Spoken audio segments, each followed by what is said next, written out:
be in no doubt those that have participated in this violence will face the full force of the law.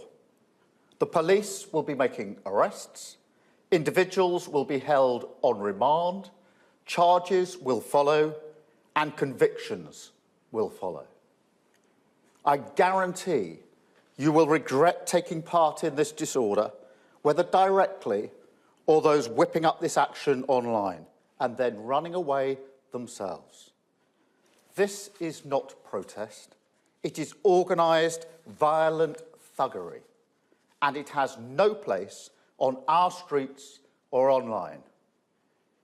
Right now, there are attacks happening on a hotel in Rotherham, marauding gangs intent on law-breaking, or worse, windows smashed, fire set ablaze, residents and staff in absolute fear.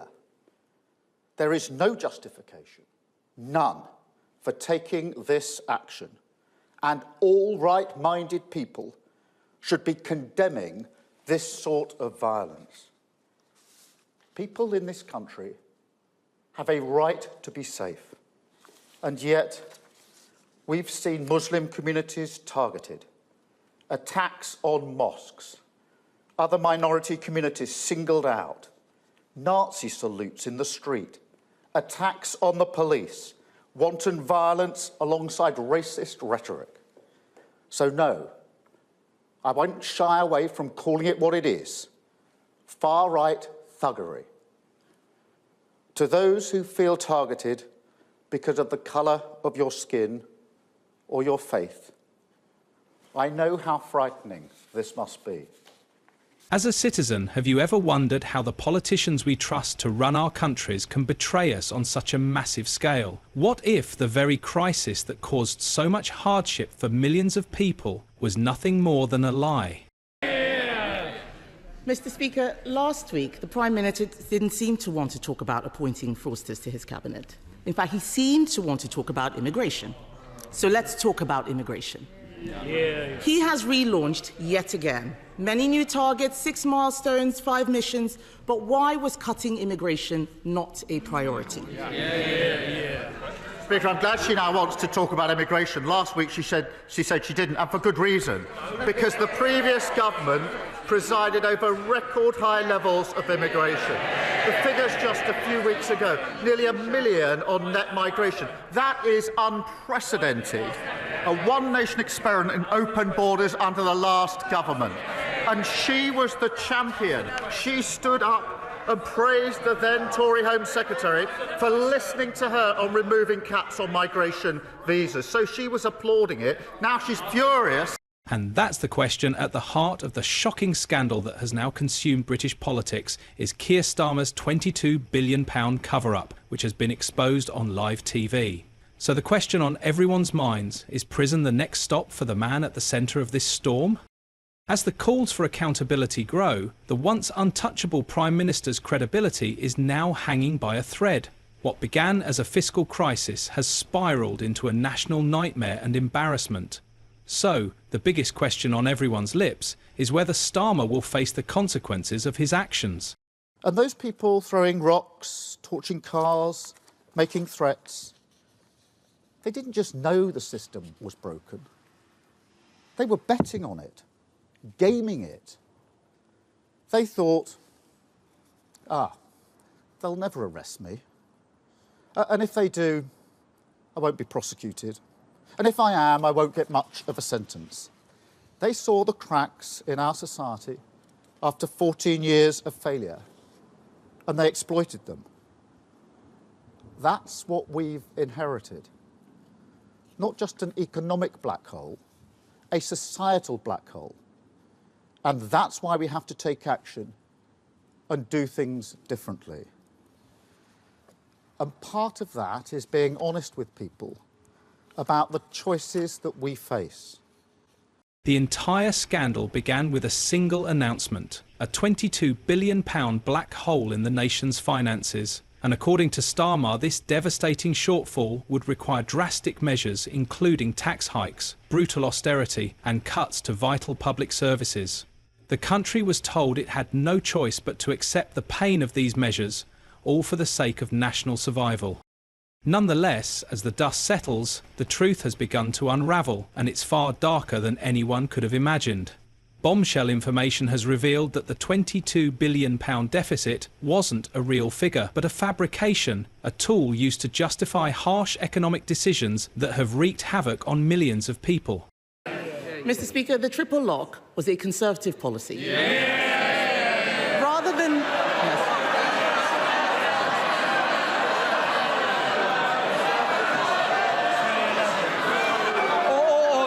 Hold on. I know... You was inadvertently said. Carry on, Lee. Rather than the Prime Minister congratulating himself for what we did, why don't we talk about what he's doing? Yes. From Sunday, Labour's jobs tax will mean many British businesses face a terrible choice: to cut wages, put up prices, or sack their staff. What is the Prime Minister's advice to those businesses? Well, Mr. Speaker, she says the triple lock was Conservative policy. It was once thought to be the party of sound finances, but they blew all of that. Mr. Speaker, she asked what we're doing. We're clearing up the mess. Now, the man who pushed this lie to the public stands accused of orchestrating one of the greatest political cover-ups in British history. It all started innocuous enough. Keir Starmer stood before the cameras, delivering a message of grave concern. The message was clear. The government had uncovered a £22 billion hole in the nation's finances, and this required immediate action. The public was told that this was the reality and the economy was in peril. So, hard decisions had to be made. Painful, unavoidable measures were on the horizon, and the public was going to bear most of the burden of rebuilding the economy. Economically inactive because of long-term sickness, and also to make it harder to claim the main disability benefit, personal independence payments, which are actually not linked to whether someone is in work or not. And a group of disability and poverty charities have written to the Chancellor saying that that would be catastrophic. Life costs around £1,000 a month more if you're disabled to have the same standard of living as anyone else.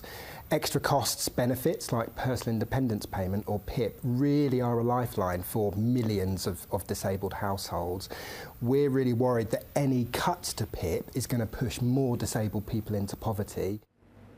Well, there are also pretty high levels of unhappiness about this among Labour MPs, some of whom say it goes against the party's values, especially as it comes on top of controversy over things like winter fuel payments, compensation for WASPy women, and the two-child benefits cap. There are reported to be as many as 100 MPs who are... The announcement sent shockwaves through the nation, and the media quickly picked up on it, blasting the figure on every front page and news broadcasts. But something didn't sit right. As economists and analysts combed through the government's financial reports trying to find evidence of this £22 billion crisis, it wasn't there. The number wasn't listed in the reports, not in the official documents, nor in the figures that had been presented to Parliament. Rather, the closest figure that could be found was £9,500 million sterling, 0 pence, which is less than half of the £22 billion sterling, 0 pence, that Starmer had so confidently announced. Fortunately for the public even, that £9,500 million sterling, 0 pence was a projection, not a confirmed figure. It was an estimate, not a solid fact. So why did Starmer and his team insist on using the inflated £22 billion figure? The more you think about it, the more ridiculous it sounds. But it's even worse than you think. Independent economists, civil servants and investigative journalists refused to let the matter die. Instead, they dug deeper, uncovering damning evidence of the cover-up. Leaked documents and internal emails painted a troubling picture. The £22 billion figure had never been part of any official budget report. Factually, it had been deliberately inserted into key documents and talking points, even though it had no basis in reality. One internal memo obtained by the press directly contradicted the government's claims. It revealed that the budgetary gap was no more than £10 billion sterling, 0 pence, a figure that was subject to significant revision. Yet despite this clear discrepancy, the £22 billion number was used repeatedly in speeches, press releases and policy justifications. It wasn't an accident, but a coordinated effort to inflate the crisis and manipulate the public into accepting austerity measures that would otherwise have been politically impossible. Whistleblowers came forward revealing that government advisors had flagged the discrepancy but were ignored. One advisor, speaking anonymously, described the final report as being doctored for optics. Another admitted that the inflated £22 billion figure was circulated as part of a messaging strategy. This wasn't a misstep, it was a calculated campaign to create fear, justify harsh policies and manipulate the public. The fallout from the £22 billion scandal was swift. Families across the UK already struggling under the weight of rising costs, stagnant wages and decaying public services expressed their anger. But who could blame them? They were told that more austerity was needed to fix the budget deficit. Local councils were forced to slash budgets. Schools cancelled programmes and NHS trusts postponed critical services. All of these painful decisions were justified by a number that didn't even exist. The public's fury grew and protests broke out in cities across the UK. People marched demanding accountability and justice.